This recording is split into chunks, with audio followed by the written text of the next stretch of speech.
with Thanksgiving in your heart. Hello and welcome. You're watching Vision Plus. I'm Bonnie Libhart, and along with me is Rick Livinggood. That is his real name, and when you hear what he's doing, you'll be so excited and enthusiastic about it. And I know sometimes here in the Tennessee Valley area, we wonder what's going on around the world, because we know that we're in the center of the world, right? Of course. Wherever anyone is the center of the world. And we're wondering what's going on in not only in the United States but other countries, and especially when it comes to missions and missionaries. And as most of us know that watch Victory Network, we have people that are sent out to all over the country and all over the world, like Emily going to Russia and so many other missionaries we have from almost every country that come in. But who is someone that could tell us what's happening not only with missionaries in a specific area? Anytime we ask, let's say, the Assembly of God, they can tell you, well, our little group of 250 people sent $30,000 to missions this year, or they know what's going on in their world. But how do we find out what the trend is? The trend, and here to tell us more about that is Rick, who has First-Hand Productions. Welcome to the Tennessee Valley area. Thank you. And I was just absolutely delighted. He doesn't know it, but he's an answer to prayer. I had wanted to meet some Christians over at the lake house, and had an opportunity to meet he and his wife Sue. And tell me a little bit about what First-Hand Productions is, Rick. Okay. First-Hand is a radio program that's heard all over this country. It is heard in other parts of the world, probably, and it's very hard to know exactly where a radio signal goes. I mean, sometimes it just goes everywhere. And you know, you try to keep track of these things, and it gets to the point where you just don't even bother to keep total track anymore. But most of this hemisphere, this side of the world, and then there are places in Europe that may be getting the signal, and we do know in Asia there are some places. Off of Guam there's a station, and then there's a couple of missionary shortwave stations as well, but about 150 radio stations around this country. Most major cities, a number of satellite networks carry the program, and we figure that about 75% of the population in this country are within a radio signal that First-Hand would be on.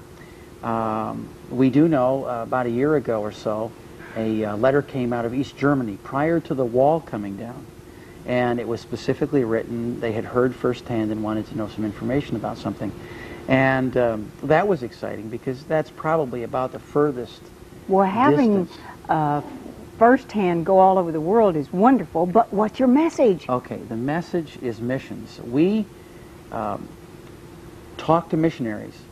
The scope of the program is a little wider than what we would call missions. The term used over the years has been a missionary going out to the foreign field. Well, the missions is a little broader than that from the standpoint of First-Hand. But we talk to the leaders of mission agencies, we talk to missionaries, and we talk to national missionaries. And I think that's one of the things that by the time we finish today we'll learn a little bit more about, because missions is changing. This is the last decade of this century.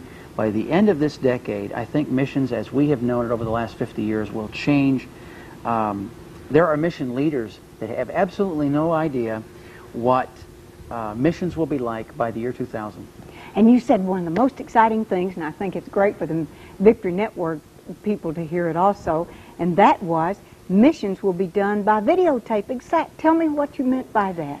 Well, there are a lot of changes coming. Mission leaders are telling me that the missionary, as we know them or have known them in the past, was someone from our church feeling a call of the Lord to go to another part of the world and preach the gospel. Like the Great Commission says, to go therefore and make disciples of all nations, baptizing them in the name of the Father and Son and the Holy Spirit. But see, one of the things about that verse that's interesting is, go and make disciples. And in the 40s and 50s and even the early 60s, I think most of us thought of a missionary as being someone who went out, he preached to people, he taught them, and he was their spiritual leader for the whole 40 years he was on the field. His whole career was to preach, to teach to missionary, or to nationals in another country. Well, that's not the case anymore, because what's happening is, see, to go overseas as a foreign missionary, what did you have to have? Well, A visa. absolutely. But see, there's a lot of countries, and some Well, of them you would can't shock get them. you. That's right. For instance, and I think probably the best example of that, Bonnie, would be the Philippines. We both talked about this when we were discussing this the other day. The Philippines has been wide open for years. And it's closing now, That is, according well, to one of my friends. That's correct. Been And, there. and what they're doing is they're saying, you had a visa for 20 years? Well, we're not going to renew a visa for the next 4 years. You'll have a short, maybe 6-month visa, and that's it. And the missionary's going, wait a minute. That's not what you've been doing in the past. And they're saying, well, that's what's happened in the past, but that's not what's going to happen now. Now, what are the countries that are going to be the future of the mission fields? What are the, because we know it's wide open in some places and it's closing some. Well, let's give you the test I gave you the other day, and let's see if the viewer does real well with Okay. this. Okay. Let's see. Now, I gave you this, so you'll know the answers, but what would be in your mind, before I ask this question, and to the listener right now, the 4 countries that are considered by mission leaders to be the 4 largest unevangelized countries in the world? Okay. Now, what I answered was I knew India. Okay, that's right. And I had said the Soviet bloc or Russia. Right. China. The next 2 I wasn't sure of. I knew Nora Lamb had been here and we talked. Right. I thought that would be true. China's number 1. Then I said Australia, something off the wall, you know. Well, you know, and even China, there is even some interesting aspects of that, because some really aren't sure how large the Christian community in China is. There are some that say that the size of the Christian community in China is very large. Oh, I believe that. According to Nora Lamb, I do. I think so too. But the 4th one. Wait, if you guessed what it was, tell us, write us or call us, 4618148. I want to hear what it is now. Now you'll get the answer to your test. What is it, Rick? The United States. The United States. That's what they say. That blew me away. That's right. Now, how are we going to evangelize the United States? Well, there are countries that probably 40, 50 years ago, we considered those to be the ones where you sent all the missionaries. Everybody went to those nations, and could a missionary come out of those countries? Well, no, because it was still unevangelized. But there are several countries that are beginning to send missionaries around the world, and in some cases to this country. For instance, the one that kind of surprised me was Korea. It didn't surprise me that Korea was not a Christian nation, because everyone knows that one of the largest churches in the world, exactly. I mean, approaching, I think, 1 million members, or getting close to that, or it could well be that in the future. When you talk about 100,000 members, there are very few churches in the United States that even approach 100,000, let alone go over that. In the case of Pastor Cho. The Koreans are intending to send to this country, over the next 10 years, 10,000 missionaries at 1,000 a year.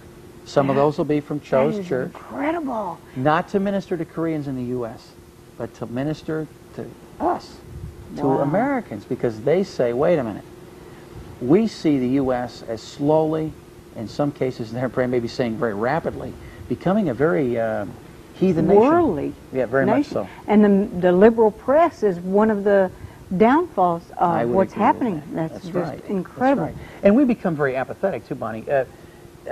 The church as a whole, the average Christian, has become very apathetic, and people in our country who are not churchgoers are very apathetic to the gospel. I mean, everybody knows how to be saved, or they've heard about salvation, they've heard about being born again, and overseas they're saying, wait a minute, the U.S. is very materialistic, and we need to send missionaries there.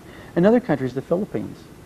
They have sent some missionaries to Canada, as an example. Another location is the U.S. There have been Philippine missionaries sent to other places. For instance, Japan was one. I understand some have been sent to Hong Kong. And then the other is Africa. And that's so astounding to me, because when you go to the Philippines, they'll tell you, now you must keep the doors locked on the cars, because they'll actually, or even the cab drivers will rob you. These kind of stories come back to us. And then to think that they're sending missionaries here, But you know, I think that's happening here somewhat, Rick, is that people are getting off the fence. They're either getting more evil or more good. I think people that never would mention Jesus Christ before are now talking about the Lord. Yes, I and see that. Yes, there's becoming an openness again, and there is a beginnings of what I would see as revival, pockets of beginnings of revival around the country. As a matter of fact, that's not just here. We talked about that the other day too. It's interesting that India, I'm hearing, is in the very early stages of what some would consider as revival. I've talked to 3 national pastors out of India in the last 3 months. Now, why don't you explain what you mean when you say national? Okay. To the missionary who has been on the mission field, his ministry has been to those he calls nationals. They are those who are citizens of the country that he's in. For instance, if he or she were a missionary to India, the people who are citizens of India would be termed nationals. And so they talk about national pastors, national believers, and you hear the word national used a lot by missionaries who are coming back to our country, and they've been over for many, many years, and they're beginning to work with, quote, nationals. The big thing to the American missionary has been the opening of Bible schools all over the world. In fact, you mentioned your daughter going into Russia and working on getting some Bible colleges set up. Bible colleges in other countries, in Africa, the Philippines, in South American countries, has been pretty common for the last 20, 30 years or so. But it's just now becoming very key where countries are beginning to close, where the missionary's finding he may not be. I mean, he comes back. You hear of missionaries that come back from overseas. They've been there for 30 years. I mean, they're career-term missionaries in the Philippines or in an African country. They're coming back and they're saying, we don't know if we can even go back. And this is to the Philippines. So they're saying we have to rely on those kids coming out of the Bible schools and the teaching that we've provided those kids for the last 5 or 10 years. They're going to be the missionaries, quote-unquote missionaries, who stay. That the word will not return unto us void. Exactly. That they just got to learn it and teach their own. But they receive it better from their own anyway, whatever country it is. Well, that's what many mission leaders will tell you. The most remarkable work that has been done by a believer has been the work done by nationals. As an example, a group known as Pocket Testament League, based out of Lidditz, Pennsylvania, their work has moved from the missionary, we send a missionary out, an American missionary out to another country to spread the gospel. They've been slowly beginning to move through a period of transition where the largest group of missionaries they have are nationals. And in India, they recently completed a blitz, a campaign. I think it was about a year in the city of Bhopal. We would remember Bhopal from the chemical disaster that was there. I think about 4,000 people or so died there.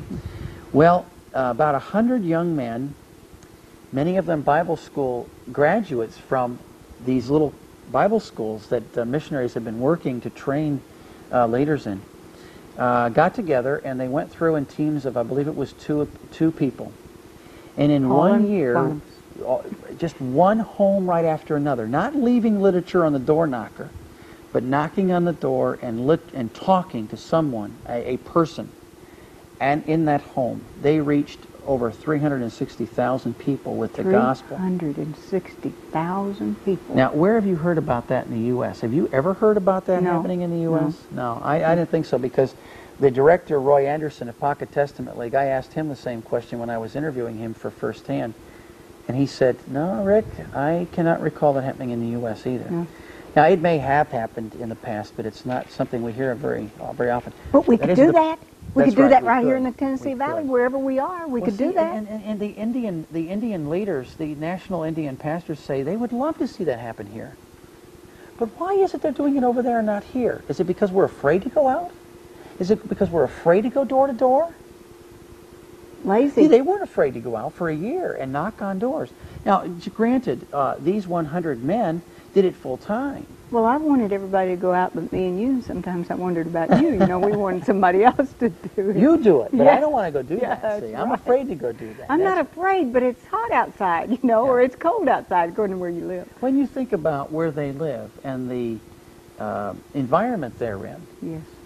I would not think that to be someplace. I mean, we're talking about homes, many of them impoverished by your and my standard. Mm-hmm. Those men went door to door to door, methodically knocking on doors, talking to people, sharing the gospel. And I'm sure they had many a door slammed in their face because that's a Muslim nation. But they said that there were many people they talked to. Many churches are beginning there. I mean, I heard of one man who told me that with the group that he works with, they have started over 100 churches in India in the last year. One group. One group Well, alone. what do you, in talking to all the different missionaries or mission groups, what is the biggest challenge that you can see? Narrow focus or I think feeling I think one of the biggest things that mission agencies are facing in this decade is where are we going to be in the year 2000 that is an American mission agency, and where that agency will be, what they'll be doing, where they'll be, in what countries they'll be working, and what will the structure be for their ministry. I mean, are they going to be in a situation where they no longer send out missionaries from America, American missionaries going to foreign countries, or are they going to be a mission agency that spends American money to help nationals evangelize their own nation? I mean, there are some mission agencies that are saying, we may not have any American missionaries by the year 2000, or there'll be very few of them. We were hearing more about what you were mentioning about videotapes being teaching tapes. Right. You know, everything from all types of leadership in the church, There are some child mission, evangelism, New and Old right. Testament There are survey. some mission agencies that are videotaping Bible lessons, a Yes. whole series of classes, because if they can't go back, it will help the leaders, the national leaders in those countries, continue the Bible teaching. And by the way, one interesting thing is they have begun to teach nationals to be the teachers now, because they know they can't come back. They're preparing nationals, citizens of the Philippines or of India or wherever, to be the teachers in those Bible colleges, because those American missionaries cannot go back and teach.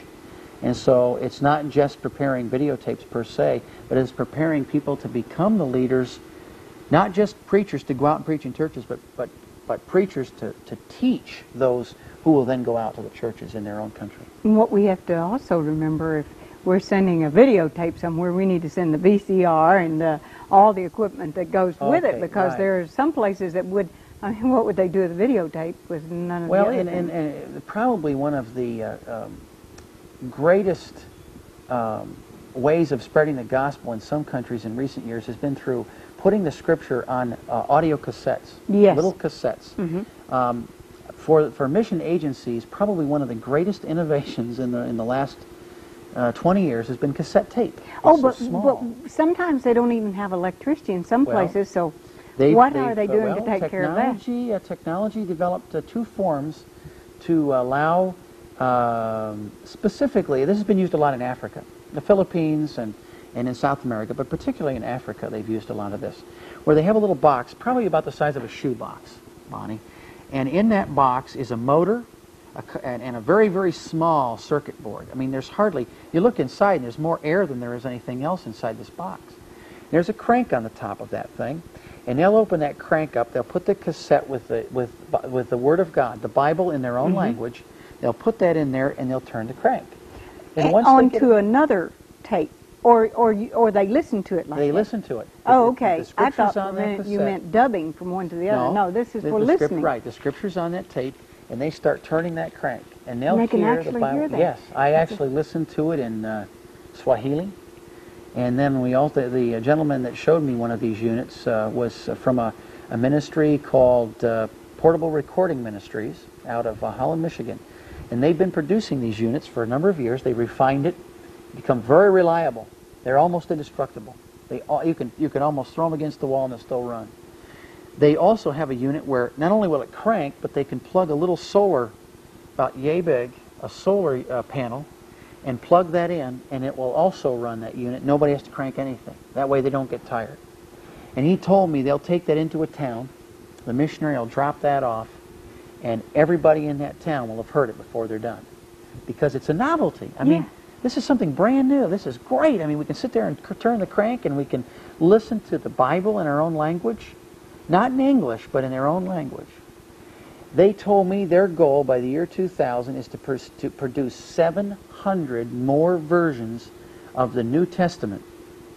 Now, that's 700 new languages. Kind of like Wycliffe or Wycliffe. Right. Well, they take what Wycliffe has done, basically. Oh, and put it on cassette tape. They'll take the gospel, and they'll have they'll go through. What they do is they'll go into a town. They'll say, "We're going to put the Bible on cassette tape for you and for your people. Who would like to audition?" And so they'll have some people come out, and they'll tape a section of the New Testament. They may read a chapter, and then they'll have a screening session, and they'll have people from the community come in, and they'll play the tapes. And the people in that community, these are citizens